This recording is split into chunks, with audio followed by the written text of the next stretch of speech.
안녕하십니까. 박시영TV 2부 진행하도록 하겠습니다. 남영희, 최지은 두 분 모시고 재밌는 시간 보내도록 하겠습니다. 두 분 나와주셨습니다. 자, 각자 소개. 안녕하세요. 안녕하세요. 스튜디오가 굉장히 화사해졌어요. 우리 한 살이라도 더 연륜이 쌓인 우리. 카메라 어딜 봐야 되는지 모르겠네요. 카메라 여기 봐도 되고 저기 봐도 됩니다. 안녕하세요. 박시영TV에 드디어 출연했습니다. 예, 동구 미추홀을 남영희입니다. 잘 계셨죠? 안녕하세요. 저 선거 중에 한 번 오고 두 번째 왔습니다. 저는 부산 북강서을의 최지은입니다. 반갑습니다. 네. 그때 마음이 너무 아팠어. 왜냐하면 남영희 후보님은 이제 경선 때도 굉장히 스트레스 많이 받았고 워낙 거기도 제일 험지거든요. 사실 인천에서 최고의 험지여서 어려운 선거구를 뛰어들었고 또 우리 최지은 후보님도 뒤늦게 인재영입으로 되셨는데 또 부산에서 북강서 굉장히 힘든 지역, 땅이 굉장히 넓죠, 거기가. 그러니까 단기간에 이렇게 선거 치르기가 굉장히 어려운 지역인데 용감하게 도전하는 모습 보시면서 그때 마음이 되게 짠했습니다. 사실은 그냥 끝나고 잠깐 나가면서 얘기는 누가 도와줄 분이 있냐 몇 가지 물었어요. 인터뷰를 끝나고 나서. 별로 없더라고. 다 그랬구나. 내가 여기 없었으면 가서 도와드리고 싶었는데 그 상황이 안 돼서 그래서 힘든 거 있으면 전화 주세요 그랬더니 전화도 없고 그래서 알아서 잘하는구나. 저 그렇게 생각했었는데 어떻게 이제 총선 보통 이게 지고 나면 휴유증이 꽤 오래 가잖아요. 근데 저는 뭐 선거 출마해 본 적이 없어서 잘 모르지만 우리 남영희 후보님 어떠세요? 총선 후유증 좀 이겨내셨나요? 요즘 근황은 또 어떻습니까? 뭐 어쨌든 끝나고 나니까 사실 금방 털었다고 생각을 했거든요. 근데 주변에서 야 그런 소리 하지 마라. 6개월은 간다. 막 그 얘기를 하시던데 그런 것 같아요. 새록새록 이렇게 제가 부족했던 점 뭐 이런 게 순간순간 떠오를 때도 있고 무엇보다 이제 뭐 앞으로 어떻게 헤쳐나가야 되냐 뭐 또 새로운 길이고 해보지 않은 길을 또 만들어내야 되니까 그거에 대한 계획들 때문에 사실 편한 건 아닌 것 같아요. 머리가 좀 복잡하고 그래도 요새 이제 여기저기서 171표 차로 낙선하고 나서 제가 또 뭐 발언했던 거, 그 자세를 또 예쁘게 봐주신 분들, 또 아쉬워하신 분들이 많이 좀 찾아주셨어요. 그리고 또 제 발로 생계형으로 또 뛰어가서 방송을 하려고 노력한 것도 있고 해서 바쁘게 뛰어다니고 있습니다. 근데 잘 다시 원래 제 모습으로 돌아갔다고 봐야 되죠. 그러니까 이제 당선되신 분들을 만나면 그런 생각이 좀 들죠, 사실. 같이 되셨어야 하는데. 제가 그 다스베이다에서 왜 당선증 들고 나오신 분들, 배지 이렇게 페이스북에 올리신 분들 이럴 때 울컥. 그게 솔직한 심정이에요, 그게. 제가 이제 부군도 알거든요. 부군도 한번 만났거든요. 그 나중에 갔을 때 출판기념회나 뭐 이런 데 갔을 때 봤는데 부군이 또 이제 항공사에 재직 중이세요. 근데 이제 요즘에 비행기가 안 떠서 여러모로 안팎에서 어려움을 겪고 있는. 네, 그렇습니다. 네, 뭐 근데 어쨌든 여러분들 제가 열심히 뛰고 있는 만큼 또 응원도 많이 해주시니까. 지금 출연하는 데가 어디에요? 팟캐스트, 유튜브 방송 많이 있죠? 많이는 아니고요. 지금 제가 매주 고정하기로 한 게 지금 4개인데 오늘 아까 낮에 3시에 새날 정치 1번가 우리 그 박진영 상근 부대변인하고 같이 출연해가지고 이제 시작했고요.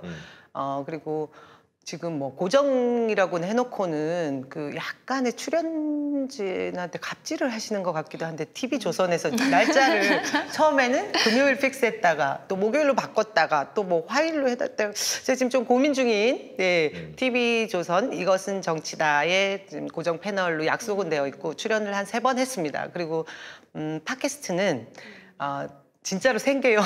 우리 손혜원 의원님이 너 떨어져서 이제 어떻게 뭐 먹고 사니? 이러면서 바로 연락한 데가 이동형 TV.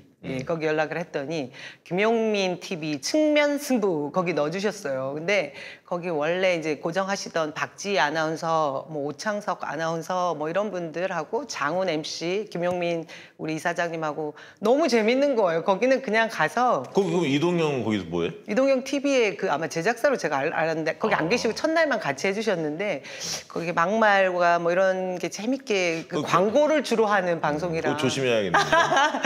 수위를 제가 잘 좀 약간 하십시오. 다운시키긴 했는데요. 김남국 가만히 있다 당했잖아. 조심해야 돼. 아무튼 재밌게 예, 그날은 이제 목요일 날 가서 녹음하고요. 업로드는 토요일 날 오후에 되더라고요. 그거 하고 이번 주에 아마 새롭게 선보이는 손혜원 의원님하고 유튜브 저희가 금요일 날 찍었거든요. 이제 그만하세요 이제. 정치 아줌마 수다 손남 센녀 그까지만 제가 또 정치인은 오늘 우리 박시영 대표님이 불러주신 것도 잊혀지지 말라는 그 의미가 있는 것 같은데 제가 그러면서 또 공부도 하거든요. 그래서 그 정도는 이제 출연 유지하면서 다른 일도 모색해야 될 것 같습니다. 네, 그렇군요. 우리 최지은 후보님은 뭐 선거 끝나고 조금 이제 뭐랄까요, 원기도 좀 회복하시고 좀 분한 마음도 좀 가시고 어떻습니까? 좀 그런 지금 상태가, 그리고 최근 근황도 좀 소개해 주시고. 네, 저는 약간 선거 끝나니까 마치 실연을 당한 것 같은 이런 여러 가지 감정에 교차하는데 갑자기 이렇게 서 있으면 막 하이에나가 막 물어 뜯으러 와가지고 가만히 있을 수가 없는 거예요. 뭐 여러 가지 일이 많았어요. 그래서 여러 감정에 교차했지만 지금은 사실은 이제 저는 많이 좋아졌고 저는 오히려 뭐 이렇게 좀 돌아볼 수 있는 시간이 있는 것도 참 감사한 일인 것 같아요. 그래서 저는 갑자기 돼서 갑자기 출마하고 뭐 이 모든 게 너무 제가 뭐 이렇게 준비를 하거나 계획을 했던 게 아니기 때문에 좀 이렇게 항상 살얼음판에 걷는 듯한 느낌이었는데 지금 좀 여유를 가지고 뭐 어떻게 살아야 할까 이렇게 생각하는 시간도 참 감사한 일인 것 같습니다. 선거 과정에 에너지 같은 거 많이 느꼈어요? 그 지지자들도 있었을 거고 또 반대자들이 막 뭐라고 하기도 하고 뭐 여러 가지가 많았을 텐데 어땠습니까? 선거 중은 사실은 굉장히 좋은 경험을 했어요. 그래서 그동안은 이제 저는 정책을 했는데 이제 정책을 뭐 보통 정부랑 일을 하거나 뭐 이렇게 페이퍼를 보거나 페이퍼를 쓰거나 하는 것과 달리 진짜 이제 시민들을 만나서 경제가 얼마나 힘든지 듣고 이러면서 참 많이 배웠습니다. 그래서 재밌었고 힘도 많이 받았고. 예. 요즘에 뭐 이렇게 어디 뭐 출연해달라는 요청들이 많이 있었을 텐데. 저는 선거 끝나자마자 여기저기서 전화가 되게 많이 오셨어요. 뭐 고정 출연을 뭐 KBS에서 해달라고 하시는 분도 있었고 막 이랬는데 제가 그때는 어떻게 살지를 좀 먼저 정리를 할 필요가 있다 생각해서 다 안 한다고 그랬거든요. 그래서 이제 좀 기운을 차렸는데 다시는 전화를 안 하시더라고요. 제가 그래서 직접 다시 전화하세요. 하셔야 됩니다. 옆에서 조언을 했어요. 네. 뉘앙스가 예전에 한번 통화를 했거든. 네. 그 한 선거 패배하고 한 보름 정도 됐었나? 저희가 이런 거 합니다. 필요하면 한번 요청드리겠습니다. 특히 이제 경제적 식견이 있으시니까 그런 쪽에 어떤 이슈가 있으면 좀 모시고자 합니다. 그랬더니 뭐 그런 게 있으면 뭐 가능할 수도 있겠다. 나중에 그렇게 말씀 주셔서 이 때를 잘 포착했지. 네, 그래서 정말 여러 군데서 감사하게도 연락을 주셨는데 안 한다고 했고 최근에 이제 국제 대변인이 됐거든요. 그러니까 이제 영어 방송에서 오히려 오라고 그래가지고 이제 계속 영어 방송만 이제 연락이 와가지고 이제 영어 방송은 몇 번 했는데 영어 방송은 이제 그만하고 한국말로 돌아와야 되겠다 이렇게 생각하고 있습니다. 한국어 잊어버릴까봐. 저도 영어를 잘 계속 보고 있어요. 아 진짜요? 예전에 강선우 의원도 과거에 아리랑 TV 아나운서. 아리랑 TV 뭐 이런 데서 그런 걸 하신 거죠? 네. 인터뷰 하시고. TV조선 아까 얘기 나왔는데 사실 민주당의 당적을 가지고 있는 정치인이 TV조선 채널A 뭐 이런 데 나가서 특히 무슨 약간 예능성 있는 프로, 옛날에 뭐 누구죠? 정청래 의원 뭐 강적들인가? 막 이런 것도 있고 막 그러잖아요. 썰전 뭐 그런 류. 이런 건 모르겠으나 이렇게 시사 프로에 TV조선 나가는 게 스트레스가 많잖아요. 왜냐하면 그 다수가 보수 패널들 아니에요? 구성이 어떻게 돼 있습니까? 그러니까 지금 요일마다 조금씩 저의 상대 같이 하는 고정 패널이 달랐는데 지난번에는 김연아 의원도 나와 계셨고요. 뭐 우리 쪽 패널이라고 할 수 있는 평론가나 해설위원은 사실 찾아보기 힘들고. 이게 숫자 안배는 하나요? 기계적 균형도 없습니다. 제가 없죠? 보기에 한 4대1 뭐 이런데. 그렇다고 하더라고. 그리고 박수현 대변인, 우리 박수현 전 의원님도 이것이 정치다에 지금 다른 요일에 출연하고 계세요. 그래서 제가 여쭤봤거든요. 그러시더라고요. 근데 사실 제가 출연 제의가 왔을 때 고민을 했어요, 사실. 근데 제 지역인 미추홀구가 보수적인 동네고 어르신도 많이 계시고 자영업자가 많은 지역인데 거의 다 또 TV조선이나 뭐 채널A를 또 틀어놓고 계시는 지역이에요. 그랬더니 그런 점에서 제가 유권자들께 어쨌든 내용은 떠나서 저의 모습과 제 소신을 조목조목 말씀드릴 수 있는 장을 마련해야겠다. 제 스스로 그렇게 생각을 하고 출연은 했습니다. 근데 힘들긴 힘들어요. 그리고 제가 2015년에 더불어민주당의 그 언론 홍보 특위위원으로 저에게 이제 종편 출연을 해서 담당을 좀 해봐라던 적이 있어요. 그래서 제가 그때도 TV조선에 10회 이상 출연을 하고 아주 장제원 의원하고 그때 독서를 제가 해가지고 잘린 적이 있거든요. 그래서 지금도 어느 순간에 제가 한번 훅 갈지 모릅니다. 제 스타일상. TV조선은 재승인 문제가 있어서 이게 저기 뭔가 잡히면 갑니다. 거기나 한 번에. 그때 아마 조심조심 할 겁니다. 사실 정치적 발언에 대해서. 그래도 제가 지금 3번 출연을 해보면 이 내용 안배가 정말 지금 저희가 걱정하고 있는 신상 털기 씨의 언론 보도 행태를 TV에서 그대로 해주고 그대로 있어요. 하죠. 제가 그래서 매번 제가 할 수 있는 얘기는 이런 식의 재판이 진행 중인 사안에 대해서 조목조목 신상 털기 씨에게 보도는 하지 말아주십시오. 제가 그 말만 반복해서 저는 하죠. 사실은 종편에 그래서 사실 스트레스 받으면서까지 제가 종편에 나갈 필요가 없어서 안 나가거든요. 초지가 이제 안 나가고 있었는데 이제 국회의원 하시려고 하는 분들은 국회의원이나 이런 분들은 안 나갈 수가 없기 때문에 이해를 합니다. 이해를 하는데 남영희 후보께서는 그래도 언론 이런 방송이나 팟캐스트나 유튜브가 많이 찾는 이유가 있을 거 아닙니까? 외모 아니면 뭐 발음이 정확하다 아니면 식견이 풍부하다 위트가 있다 논리적이라다 뭡니까? 저는 그렇다고 생각하진 않고요. 어찌됐든 지난번 총선 결과가 이슈가 됐던 것 같고 잠깐 화제성 인물 뭐 그럴 수 있을 것 같고요.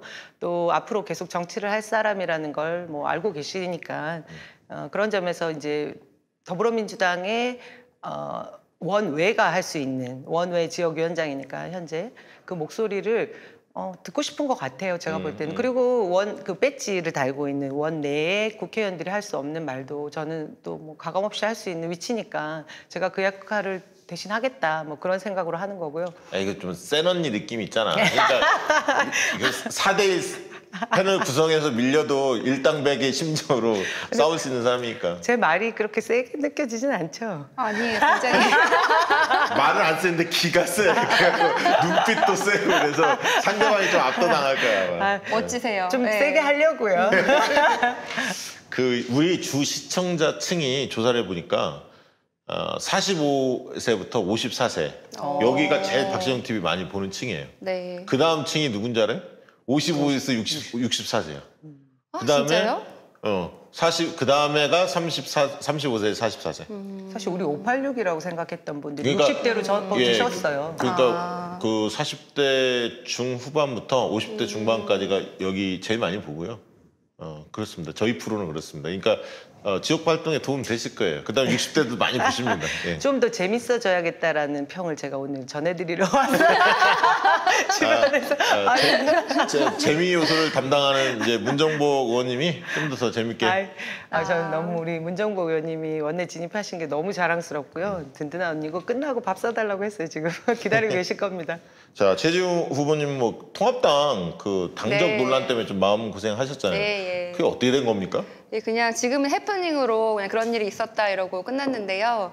실제 제가 이제 국회의원 본후보 등록하기 전에 선관위에서 갑자기 전화가 와가지고 저쪽 당의 당적을 정리하셔야 여기 후보해도 불법이 안 됩니다 그러는 거예요. 그래서 그때는 뭔 소리냐, 내가 가입한 적이 없는데 그래도 이제 후보 등록을 위해서는 그렇게 해야 된다고 그래서 그쪽을 탈퇴를 했지만은 그리고 알아보니까 뭐 그쪽 미통당에 전화를 해서 물어보니까 뭐 10년 전에 뭐 2010년 2월에 제가 가입이 되어 있고 뭐 추천인이 김모 씨인데 제가 알지 못하는 사람이고 뭐 다 입당 원서도 없대요. 찾을 수가 없고 뭐 제 이름 말고는 뭐 그 사람이 가입한 거 말고는 기록도 없는 거예요.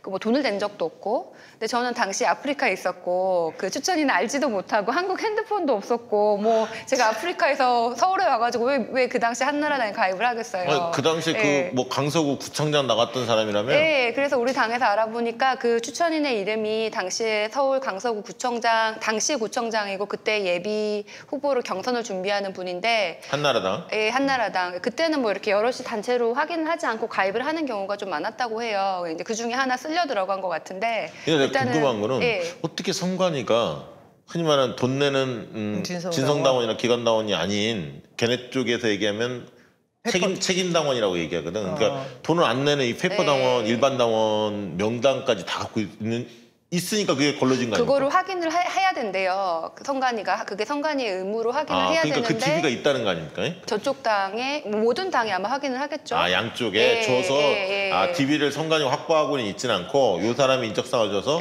당원이 있는지 확인해 달라. 근데 그거를 가입을 훨씬 더 이제 확인을 더 빨리 해줘야 되는데 성관이도 등록하기 몇 시간 마감 전에 알려줘서 굉장히 이게 등록을 못할 뻔한 적이 있었거든요. 근데 제가 아는 케이스랑은 되게 달라요. 우리가 대부분은 각 당의 정당의 당원 명부는 바깥으로 가지 않는 걸로 알고 있거든요. 그런 얘기라면 저도 어느 순간에 누가 모르게 저쪽 당에 가입을 시켜놓은 거를 확인을 누군가가 해보면 저도 모르는 상황에 할 수도 있는 거잖아요. 그러니까 입후보할 때 아까 이제 그 얘기는 뭔 얘기냐면 입후보할 때 그 다른 당에 요청을 해서 거기서 확인한다는 거지. DB를 성관이 갖고 있는 게 아니라 그 당에서 확인 절차를 해서 누군가가 신고를 할 경우겠죠. 그죠? 성관위에서는 후보자한테 다 확인을 하는 것 같아요. 이상이 없으니까 아무 말 안 했던 거고 뭐가 나왔으니까 저도 처음 봤어요. 저도 처음 봤는데. 그래서 저도 뭐 되게 놀랐는데 그때는 또 이렇게 그냥 사실관계를 적어가지고 우리 이제 민주당에 이제 확인을 해놓고 뭐 이런 상태였는데 2달쯤 지나다가 이게 갑자기 막 신문에 나왔는데 그게 뭔가 마치 제가 저쪽 당의 스파인데 우리 당에 잠입한 것처럼 뭐 이렇게 적어가지고 또 한 명의 이제 흠집내기를 시도하는구나. 저는 딱 그 보자마자 그리고 저한테 이제 최지은 우리 그 후보 위원장님이 딱 뜨니까 언론 기사를 저한테 보내주는 사람이 몇 명이나 있었어요. 그래서 제가 바로 페이스북 들어가서 글을 딱 링크해가지고 복사해서 주면서 사실무근 이게 참 우리 사회가 지금 굉장히 무서운 거예요. 그 의혹 보도 하나로 받아쓰기 또 뭐 베껴쓰기 하다가 진짜 사실이냐 나중에 아닙니다라고 반론을 했을 때는 저 뒤에 가 있는 보도가 되어 있고. 알겠습니다. 그래서 저도 한번 이거 소개했어요. 저희 방송에서 감사합니다. 이게 사실 무근이다. 그리고 당에 경쟁 관계에 있던 사람이 이렇게 흘려갖고 됐는데 그 사람이 오히려 처벌받은 문제다. 클리어됐다. 맞죠? 네, 맞습니다. 요건 정도 정리하고. 그 국제 대변인이 원래 있었던 자리인가요? 이게 처음 신설한 건가요? 처음 신설한 자리고요.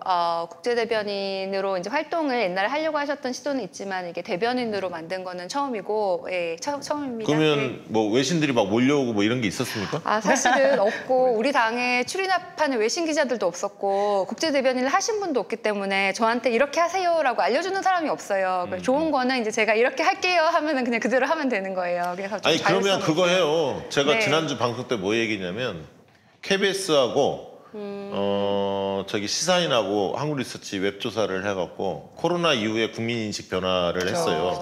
거기에 왜냐하면 유럽이나 이런 나라들이 한국이 이 방역에 성공한 요인이 뭐냐. 처음에는 이 부분에 대해서 굉장히 투명성이 있고 뭐 이런 어떤 긍정적 요인으로 접근했다가 자기들 그럼 뭐 한 거냐 유럽은 막 이렇게 이야기 나오니까 뭐 가족주의 뭐 이런 것들 있잖아요. 그다음에 막 수직주의 이런 집단주의 그래서 어떤 유교 문화 이런 식으로 덮어 씌운 거야.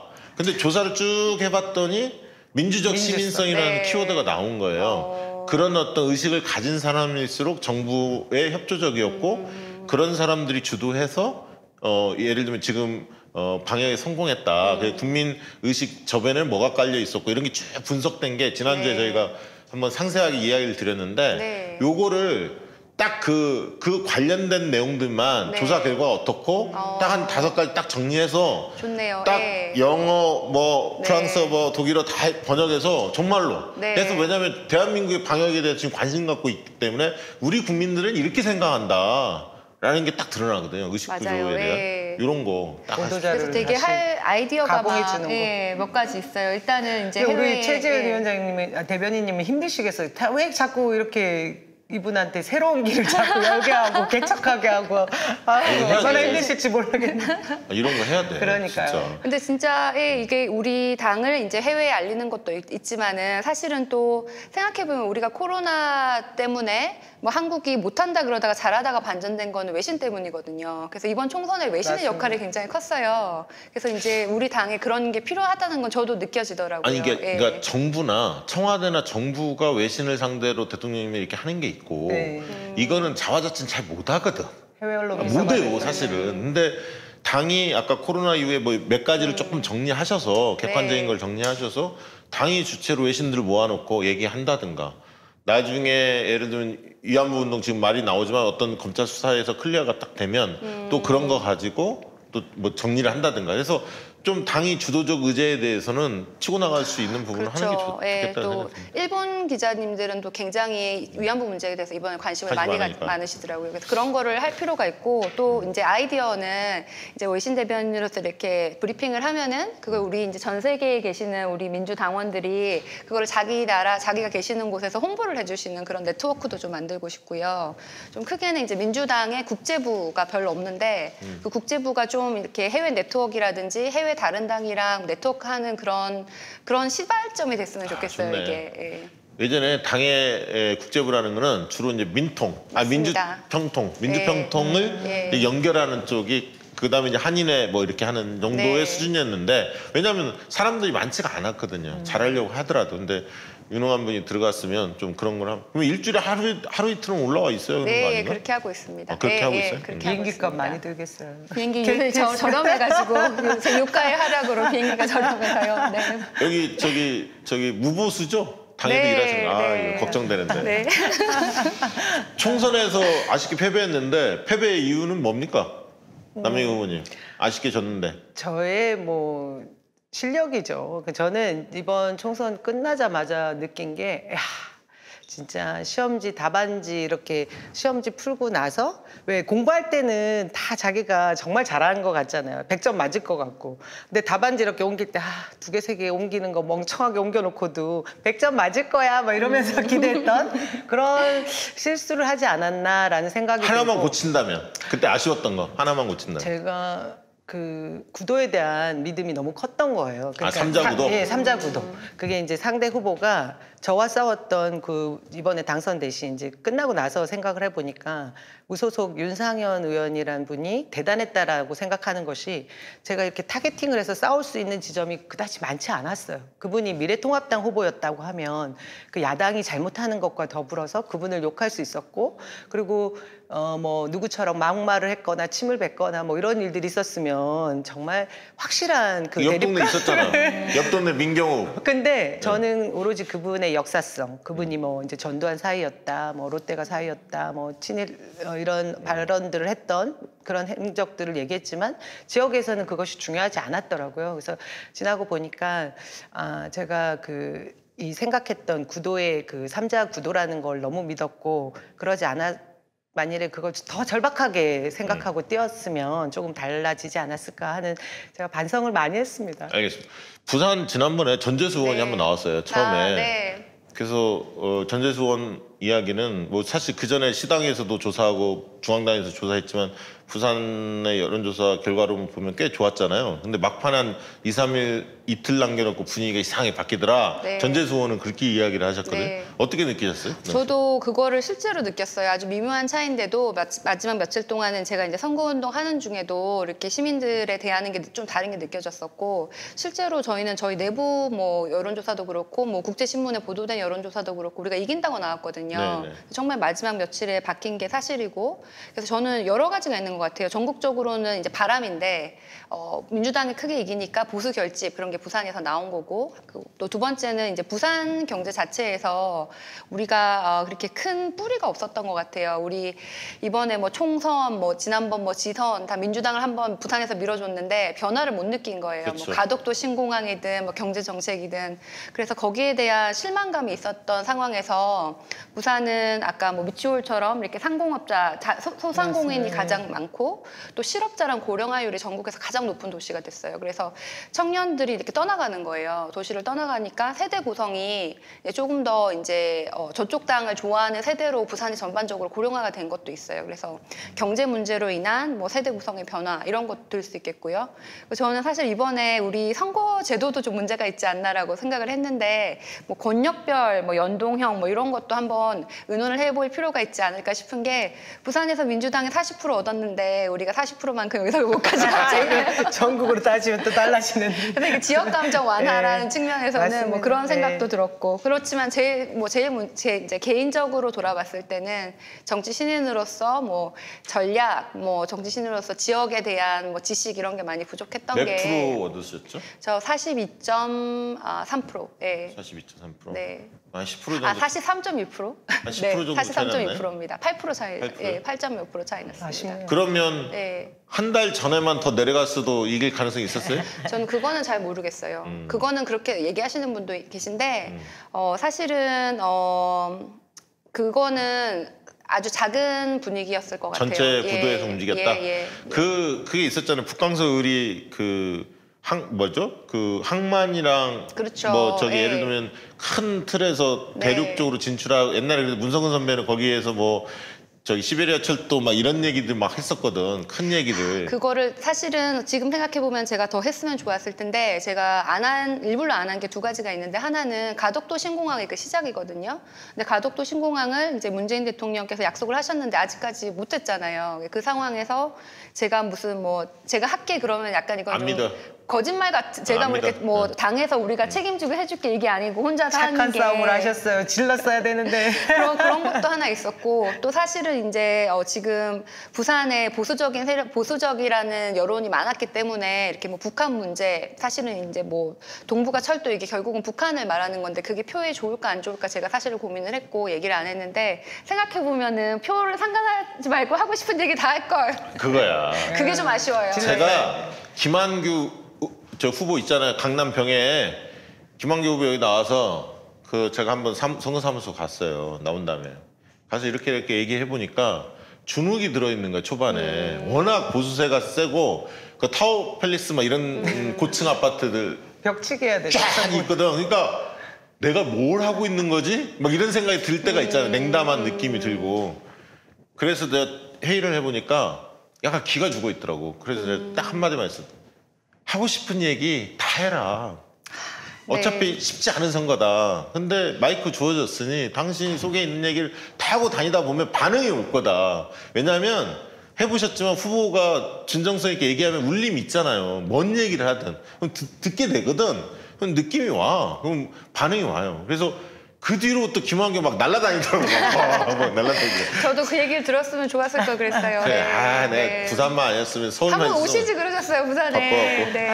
아니 떨어지고 나니까 정부에서 다 저런 후회 말씀들을 다 하지 않아요? 아유, 내가 갔어야 되는데 막 이러면서.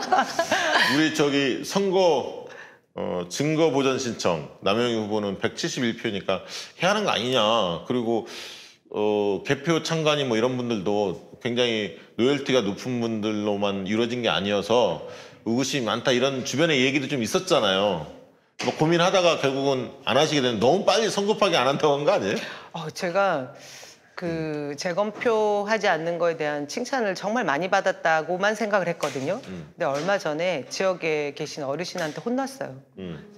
그렇게 그래도 시한 마지막 한 달 전까지 끌 수는 있는데 좀 더 버티다가 해보지 이러시더라고요. 근데 저는 그때 상황이 재검표를 해야겠다고 결심했던 거는 사실 제가 저도 미추홀에 조직이 워낙 없이 뛰어서 투개표 참관인도 사실 제 조직을 제대로 못했다라는 걸 나중에 인지하고 나서 그러면 개표 과정에 문제도 조금 있었겠구나. 그래서 해볼 만도 하겠다라는 판단을 잠시 했었고요. 그리고 이제 개표 참관인으로 갔었던 우리 쪽 참모가 이거 보존 신청하고 한번 다시 열어봅시다. 그래서 제가 또 그렇게 지지자가 말씀해 주시는데 응하지 않으면 그것도 예의도 아니고 해서 해보겠습니다라고 말씀드리고 나서 진짜 한 이틀은 계속 고민을 했어요. 그 당에도 의논을 했는데 정말 그 선관위에서 그 최근 20년 동안 100표 차 이상을 뭐 뒤집거나 이렇게 바꿔놓은 적이 없다라는 게 객관적인 사실이고 그게 이제 제가 잘했다고 생각을 했습니다. 근데 또 포기할 수 있었던 정말 주요 원인이 우리 유명하신 지금 민경우 전 너무 세게 의원님. 나가니까. 의원님이 아니 무슨 사전투표 부정 의혹 제기를 막 세게 밀고 나오시는 게 제가 그걸 보면서 설령 제가 여기서 개표에 문제가 있었다 한들 나중에 이게 정말 뒤집어진다 한들 이 전체 큰 틀에 문제가 있겠구나라는 생각까지도 했거든요. 그래서, 알겠습니다. 근데 민주당이 인천에서 어쨌든 압승해서 13석 중에 11석 먹은 거 아닙니까? 그 이유가 있습니까? 아, 제가 전에 박시영 TV 저희가 이제 선거 출마했을 때 처음에 이제 출연해가지고 제가 그때는 우리 대표님은 9석이 내가 9석 된다고 저는 네. 10석에 남영이 문 닫고 들어가겠습니다 이렇게 말씀드렸는데 전 그렇게 자신했거든요. 근데 어찌됐든 11석이라는 진짜 최고의 그 성적표를 낸 겁니다.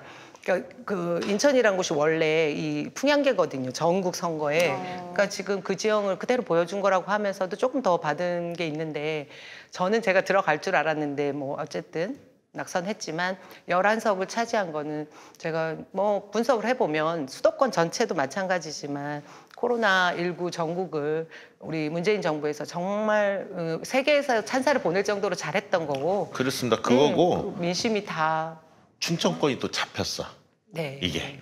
그러니까 원래 충청권의 민심이 인천에 예, 상당히 중요하거든. 왜냐하면 충청권 출신들이 많이 살고 계세요. 네. 그렇잖아요. 30% 그러니까 충청권 차지하시죠. 봐봐요.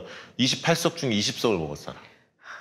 이게 그 영향도 있는 거예요. 저희 지역도 이제 두 분 제 상대 후보가 다 충청 출신이세요. 아. 저만 충청도에 연고가 없긴 한데 우리 이제 언제까지 이렇게 충청도 연고를 얘기할지 모르겠지만 충청 연고가 대표님 무시 못하는 것도 있었습니다. 인재 영입 인사인데 네. 그래도 험지에 가게 됐어요. 그러니까 본인이 자청한 겁니까? 아니면 당에서 좀 나와주세요. 저쪽이 부산에 불씨를 일으켜야 합니다. 그래서 간곡히 권유해서 나오신 거예요? 후자인데요. 네. 최종 결정은 사실은 제가 했습니다. 저는 이제 영입이 됐을 때 수도권의 현역 의원, 민주당 현역 의원이 불출마한 곳을 약속을 받고 들어왔어요. 들어왔는데 갑자기 부산에 가라고 하시니까 그때도 이제 부산 여론이 안 좋다고 다들 막 알고 있었고. 남영희 후보도 부산 네. 출신이에요. 저 부산 가고 싶었는데 자리 안 진짜요? 없었어요. 그래서 뭐 이제 제가 이제 여의도에 오니까 뭐 처음 알게 된 기자님들이 막 절대 가지 말라고 미국으로 돌아가라고 부산 갈 때. 그래서 고민을 막 했는데 일단 당에서 좀 얘기를 후회되는 거 하셨고. 아니에요? 그 기자 말 들을 걸. 그리고 저도 또 이제 사람들한테 얘기를 안 하고 안 간다 그러고 혼자 부산에 내려가가지고 지역구를 막 돌아봤어요. 근데 지역구가 좋더라고요.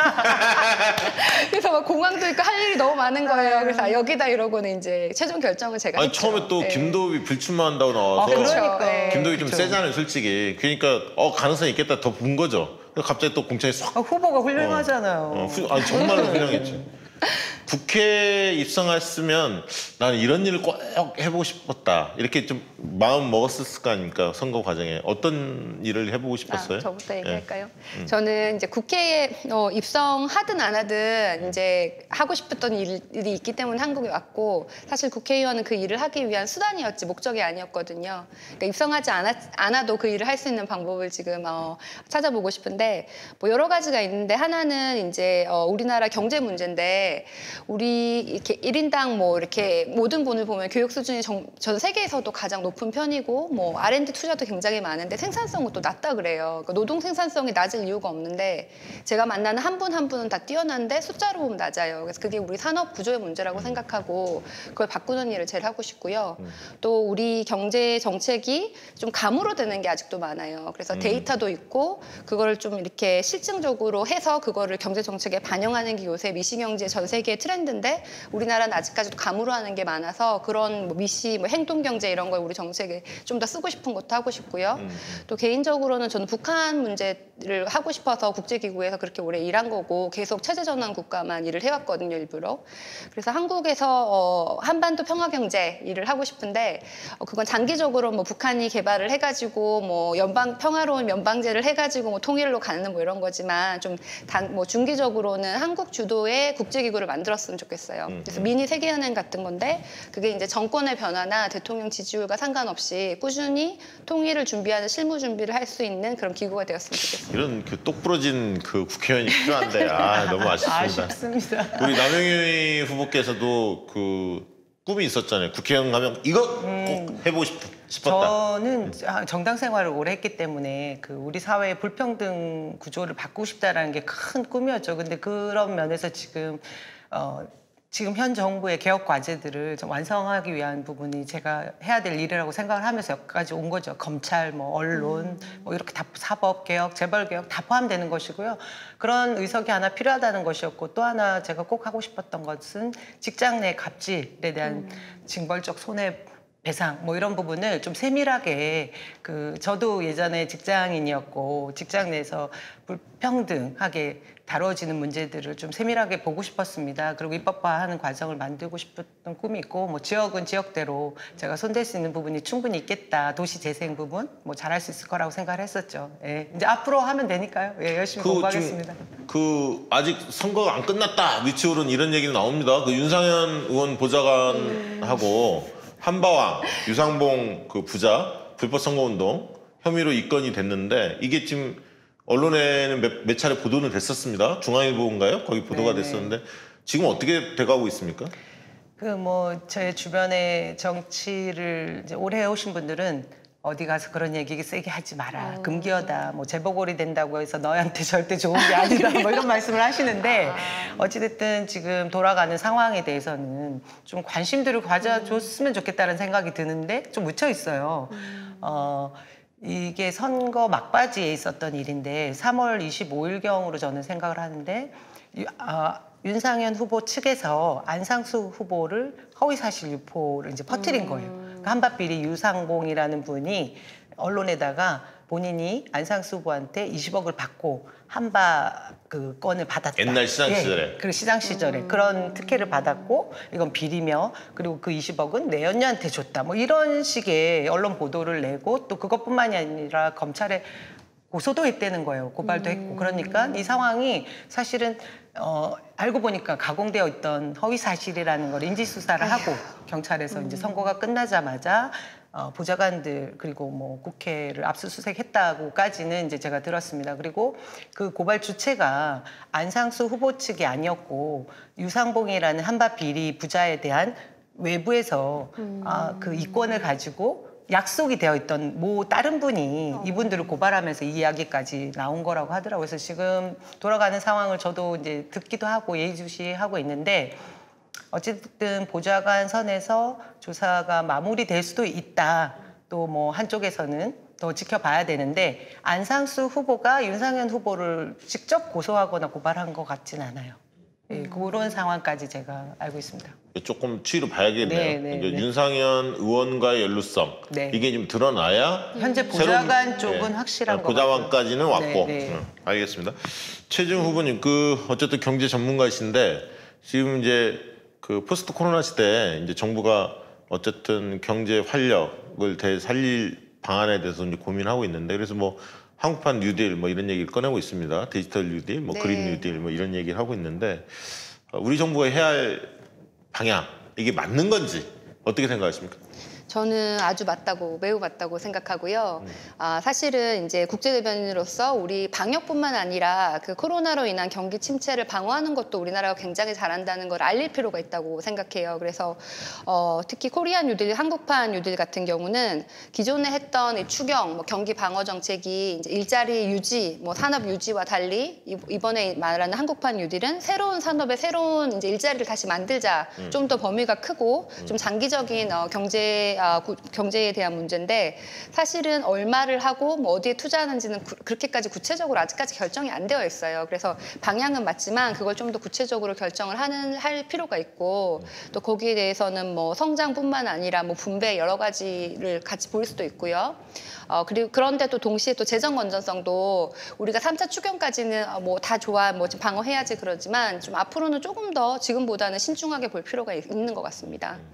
이게 코로나 국면이 언제까지 갈 것 같으세요? 개인적으로 보실 때는? 제 개인적으로는 만약에 2차 웨이브가 없다 그러면은 지금 미국도 지금 꺾이기 시작했고 그렇기 때문에 2차 웨이브가 없다고 하면은 경제 문제로 봤을 때는 지금이 worst situation이고 다음 분기부터는 이제 회복이 될 것이다. 그래서 이제 전반적으로 올해는 지금 2, 4분기, 3, 4분기가 제일 안 좋은데 3, 4분기부터 회복 시작해서 4, 4분기에는 회복하고 뭐 내년에는 성장한다. 그게 전망이거든요. 한국 경제에. 근데 그거는 이제 우리나라에도 더 이상 코로나가 더 확진되지 않고 뭐 지금 수준은 최소한 유지를 하고 그다음에 다른 나라도 그렇게 된다는 거를 가정하는 거예요. 그래서 이제 코로나 병이 다시 발병을 하고 2차가 되면 또 다른 얘기입니다. 그래도 그 사이에 치료제나 백신에 대한 연구가 그렇죠. 있고 얘기가 되고 있으니까 그게 획기적으로 뭐 선보일 수 있다면 네. 제가 볼 때는 잡힐 수도 있다. 뭐 내년 상반기 맞습니다. 정도로는 네. 예상이 될 것 같더라고요. 근데 최근에 이제 만나본 분들을 보면은 대체적으로 좀 비관적이더라고. 그러니까 2차 웨이브 얘기하는데 올 가능성이 많다라고 보는 쪽인 것 같고, 그래서 내년 상반기까지 굉장히 고난의 행군을 할 거다. 백신이야 뭐 내년 상반기 중에 가시화될 것 같기는 하지만 경제는 그렇다. 뭐 이렇게 보는 분들도 계시더라고요. 남의 후보는 긴급 재난지원금 우리가 한번 받아봤잖아요. 네. 2차를 또 줘야 한다 이런 일각의 목소리가 있습니다. 어떻게 보세요? 저는 지금 3차 추경이 저희가 35조 뭐 5천억 정도를 얘기하면서 이것은 이제 한국한 뉴딜에 쓰겠다. 일자리와 뭐 긴급한 기업에 쓰겠다고 하면서 재정에 있어서 문제가 있다라는 얘기를 하잖아요. 그리고 무엇보다 기재부가 난색을 표하고 있는 상황인 게 제가 볼 때는 이게 기본소득까지 연결되는 거를 너무나 우려하는 부분이 있는 것 같아요. 근데 저는 사실은 한 번쯤 더 비상시고 긴급한 시기에 비상대책을 세우는 거는 나쁘지 않다라는 생각을 가지고 있고요. 이 경기가 순환하기 위해서는 직접적인 그 현금 지원이 사실 지금 경제 효과도 1.3% 이상 상승시킬 수 있다라는 그 보고도 있지 않습니까? 그래서 저는 사실 좀 있어도 괜찮을 것 같긴 한데 정부와 기재부는 난색을 표하는 거는 이해가 됩니다. 최진 후보님은 개인적으로 저는 어떻게 2차 보세요? 추경 찬성하지만 그 혜택을 이렇게 1차처럼 보편적으로 할 것이 아니라 고소득자는 좀 걸러내고 이번에는 해야 될 것 같은데 행정 비용이 많이 들지 않을까? 그렇긴 하죠. 그렇긴 하죠. 그걸 이제 뭐 이렇게 지금은 다 지급하고 나중에 연말정산 때 다시 빼앗아 간다든지 뭐 그런 방법들이 1차 있는데 재난지원금 받으셨어요? 기부했어요? 저 받았어요. 제가 그 강서구에서 준 거는 재난 기부를 하고 지금 그죠? 당사자인데 쓰고 그래서 써보고 싶었어요. 어떻게 되는지 실제로. 아, 저는 방송에서 기부한다고 해서 기부를 했습니다. 잘하셨어요. 저는 잘하셨어요. 세대주의 네. 남편이 받아가지고 어떻게 네. 썼는지는 잘 모르겠어요. 한번 밥은 얻어먹은 것 아니, 같아요. 저희는 경기도 사니까 기본소득 한번 다르죠. 받아봤거든. 네, 이미. 저도 10만 원 한번 받아보고 받으셨는데. 싶더라고요. 예. 저는 용인에 사는데 도에서 10만 원, 시에서 10만 원. 그러니까. 1인당 그렇게 오니까 적지 않은 거예요. 경기도민들- 부산은 안 했나요? 부산은 재난지원금? 저희 강서구가 5만 원을 줬고요. 그거 말고는 지금 이게 이번에 하는 재난지원금밖에 없었는데 저는 그 전에는 제가 신청을 아예 안 했어요. 그냥 제가 받으면 미안한 부산이 이런 거였는데. 예. 오거돈 시장이 아무튼 그렇게 됐는데 아무튼 부산시가 잘해야 돼. 일단 그런 생각이 좀 들고요. 미중 갈등이 좀 심상치 않아요. 사실 이게 기회일 수도 있고 우리한테 굉장히 어려움이 될 수도 있는데 그런 와중에 또 트럼프가 G11, G20 참여 요청도 해왔습니다. 어떻게 대처한다고 보세요? 그리고 이런 것들이 앞으로 우리 미래에 어떻게 펼쳐질 것 같은지. 뭐 크게 봤을 때는 이게 이제 그 전 세계의 패권이 대서양 중심에서 태평양 중심으로 옮겨지고 있는데 그 과정에 일어난 것이고요. 또 우리가 초청을 받았다는 건 그만큼 이제 한국이 세계적으로 리더 국가가 되고 있다는 것을 보여주는 것인데요. 뭐 이제 경제가 사실은 많이 옛날보다 좋아졌고 K 방역에 그 위에 이제 정점을 찍은 거라고 생각을 합니다. 다만 이제 트럼프가 G11을 한 것은 이제 중국 견제하자는 그 뒤에 배경이 있는데 또 중국은 또 거기에 대해서 또 불만을 지금 얘기를 하고 있잖아요. 그래서 우리는 이런 말을 하기는 좀 그렇지만 전략적 모호성. 근데 저는 전략적 우위에 설 수 있는 기회라고 네. 그러니까 우리가 네. 막 뭐 이렇게 생각내고 뭐 이러지 네, 말고 모호하게 전략적으로 이렇게 발표를 좀, 하면 네. 받아들인 쪽으로 하고 네. 리스크가 있는 부분들 최소화하는 걸 좀 연구해야 한다. 전략적 모호성을 띠지만 뭐 G11에 가입은 하는데요. 전략적 뭐 중국한테 너무 생색은 내지 말고 근데 동시에 산업 정책을 좀 새로 생각해 볼 필요가 있을 것 같아요. 어떤 옛날에는 산업 정책은 뭐 이렇게 산업만 생각을 했는데 지금은 산업이 뭐 하웨이 같은 경우도 그렇고 안보랑 또 연결을 시키잖아요. 또 그리고 뭐 G11 이런 국제 질서가 또 뭐 외교랑도 또 연관이 있잖아요. 그러니까 산업, 안보, 외교를 다 같이 이렇게 묶는 그런 컨트롤 타워가 정부에 필요하다고 생각해요. 그래서 뭐 우리가 이번에 뭐 반도체 수출을 뭐 이렇게 해줄게, 뭐 대신에 북핵은 뭐 이렇게 할래 이런 걸 협상을 할 수가 있는 거예요. 이게 따로따로 떨어진 것이 아니고. 그래서 G11을 가면서 이제 산업, 외교, 안보를 같이 묶는 컨트롤 타워도 만들고 또 산업도 그동안 너무 이제 뭐 미국 중심, 뭐 중국 중심 이랬는데 다자로 해야 되는데 뭐 물건도 좀 다자로 만들어야 되고 통상하는 상대도 다자로 해야 되는데 사실 그거는 이제 뭐 문재인 정부가 하는 신남방, 신북방의 그 시작이 될 수 있다고 생각하고요. 뭐 이거 외에도 예, 산업 정책을 뭐 지금 뭐 일본과 관련해 가지고는 뭐 WTO 제소 이런 걸 하잖아요.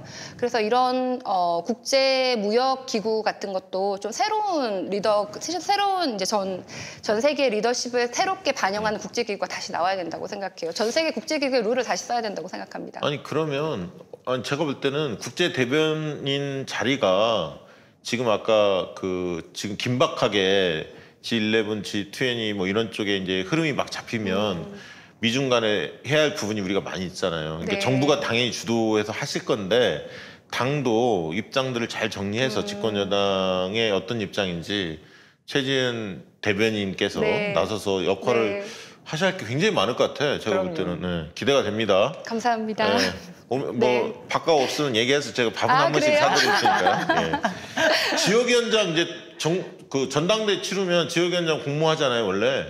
그죠? 네, 그죠? 네. 그리고 현역 의원들이 자동적으로 지역위원장이 되고 원외 지역위원장은 또 새롭게 도전하는 분들도 계시지 않습니까? 그래서 조광특위인가요? 거기서 네. 결정을 하지 않습니까? 지금 이제 그런 과정이 있는 거죠. 네, 조강특위가 구성됐죠. 예. 네. 그 두 분 다 그러면 어쨌든 당연히 지역위원장에 임하실 거고.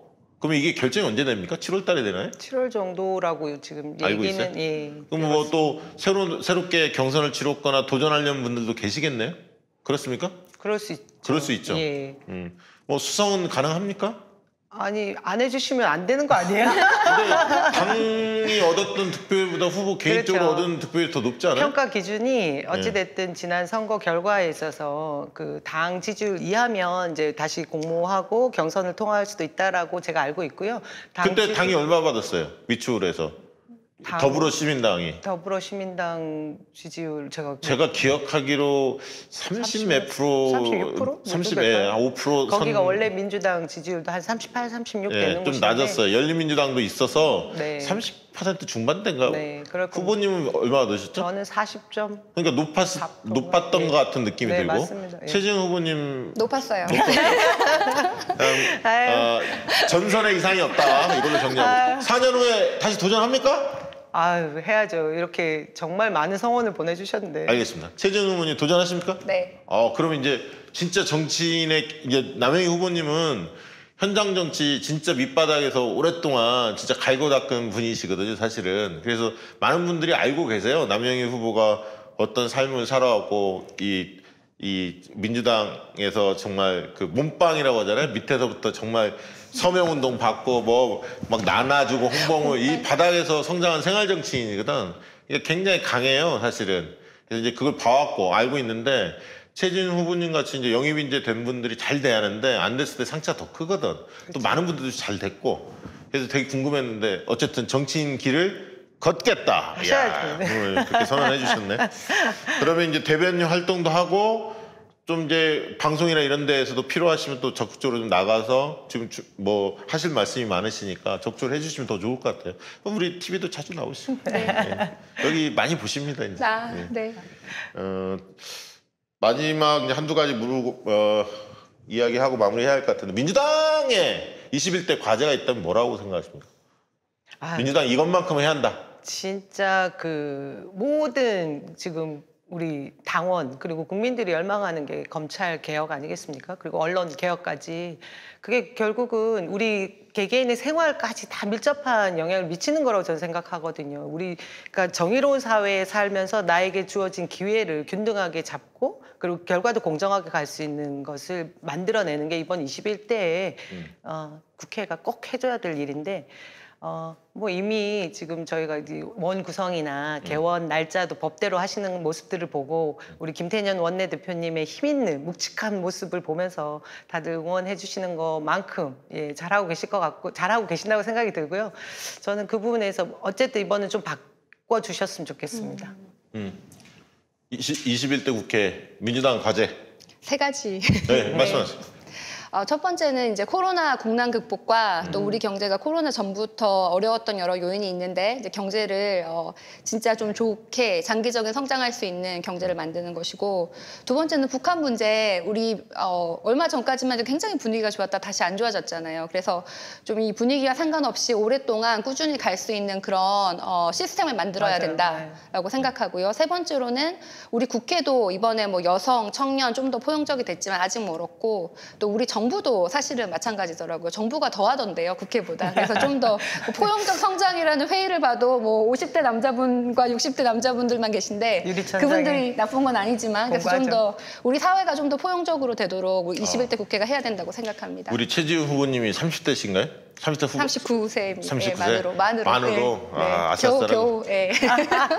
아니 진짜 이런 그 35세, 45세 뭐 이 사이에 있는 분들이 가장 어떻게 보면 열정적이기도 하고 지혜롭기도 하고 막 그렇잖아요. 일 진짜 열심히 할 때 네. 아닙니까? 그런 분들이 역할을 좀 많이 해주면 좋죠. 정말 그런 구조를 좀 바꿔야 할 필요는 있어요. 부산 걱정을 많이 합니다. 사실 시장님도 그렇게 돼서 부산 민심 어떻게든 붙잡아야 다음 재보궐선거도 내년 3월 달에 있고요. 그다음에 이제 대선이 있지 않습니까? 그래서 부산, 경남이, 울산이 버텨줘야 민주당이 재집권하는데 용이하거든요. 그래서 부산 민심을 어떻게 붙잡을 수 있을지 이게 많은 사람들의 관심인데, 해법이 있다면 어떤 해법을 가지고 계십니까? 해법도 세 가지인데요. 준비 많이 하셨네요. 네, 일단은 이제 가덕도 신공항처럼 우리가 약속을 한 건 지켜야 됩니다. 우리 정부가 이제 약속을 해놓고 아직까지 안 지킨 거는 지켜야 우리가 이제 다음에 뭐 뽑아달라는 얘기를 할 면목에 섭니다. 네, 그렇고 두 번째는 우리가 부산에서는 소통을 우리 시민들과 잘 못하는 게 있어요. 우리 아까 말씀하셨다시피 우리 당은 TV조선 나가기 싫은데 부산 시민들은 TV조선 보시는 거예요. 그래서 우리는 우리가 원하는 이 물에 있고 이 서클에 있고 부산 시민이 잘 보시는 걸 우리가 하지 않더라고요. 그래서 뭐 하다못해 부산 시민들은 부산일보를 굉장히 많이 보세요. 그쵸, 근데 부산일보 많이 보죠. 부산일보 국제신문 많이 보시는데 네이버에는 국제신문이 올라오지도 않아요. 기사는 나오지만 이렇게 신문 틀에. 그래서 이건 부산뿐만 아니라 지방에 계신 분들이 아마 다 공감하실 건데, 중앙지와 지역지가 따로 돼 있고 민주당이 우리 생각하기에는 여론을 만든다는 곳과 험지에서 여론을 보는 곳은 다르시기 때문에 거기에 대해서 우리가 좀 전략적으로 접근을, 소통하는 방법. 뭐 SNS 같은 경우에도 부산에서는 서울만큼 많이 안 하시더라고요. 우리 민주당 후보들이. 이게 네. 되게 중요한 얘기인데, 부산에 지금 의원이 3분 계시잖아요. 전준호, 최인호, 박재호 3분 계시고, 경남에도 지금 3분 계시거든요. 김두관, 민홍철, 김종호 3분 계시고, 울산에 1분 계시죠.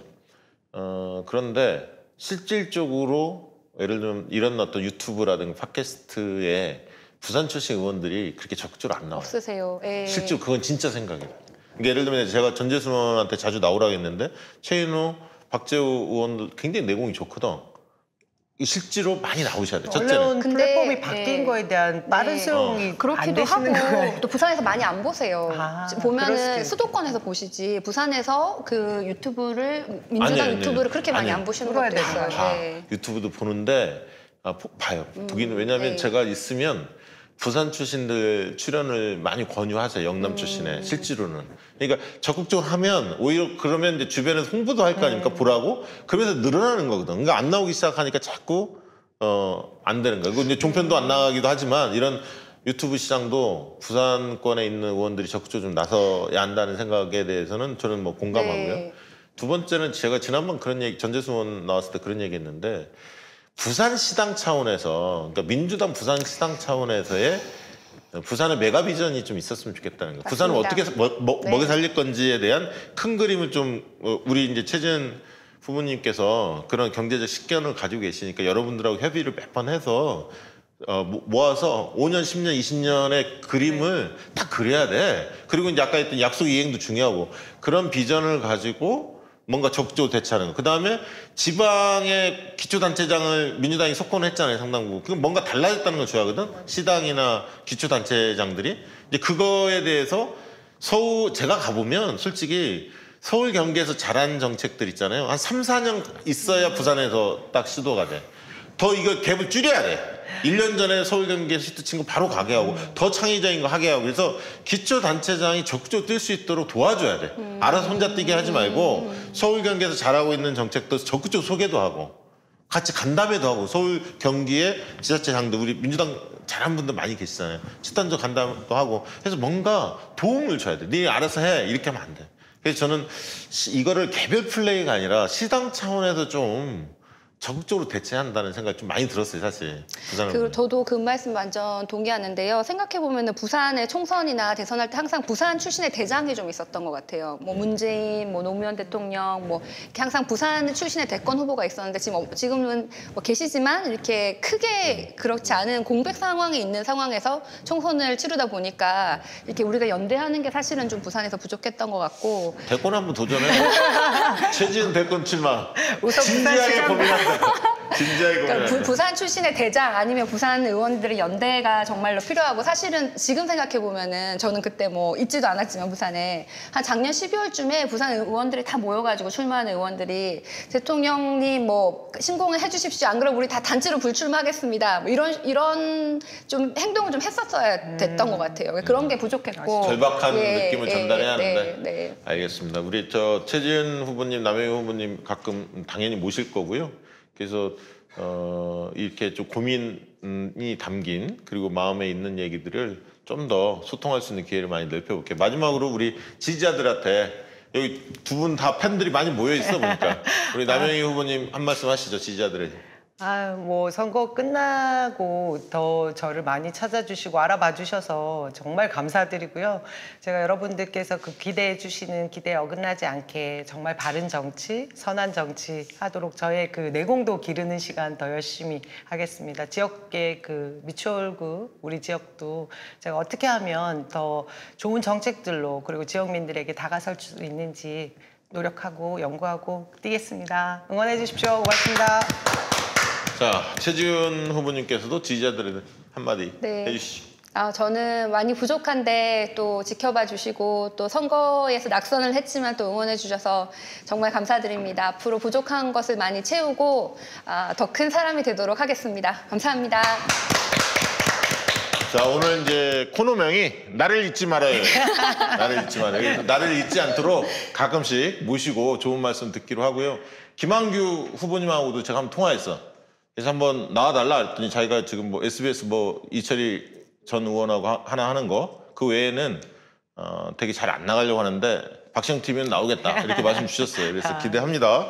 그래서 다음번에도 만나고 싶은 우리 아쉽게 그 낙선한 그리고 우리 지지자들 당원들의 마음을 얻었던 분들을 모시고 좋은 말씀 듣고요. 다음에 꼭 다시 뵐 수 있도록 저희가 연락 드릴 테니까 몇 개월 동안 또 열심히 뛰시고 말씀 많이 나눌 수 있도록 그렇게 하겠습니다. 오늘 어떻게 유익한 내용들이 전달이 됐는지 모르겠습니다. 재미는 있었는지 모르겠고 아무튼 더 열심히 노력하겠습니다. 다음 수요일 날 내일 모레 뵙도록 하겠습니다. 감사합니다.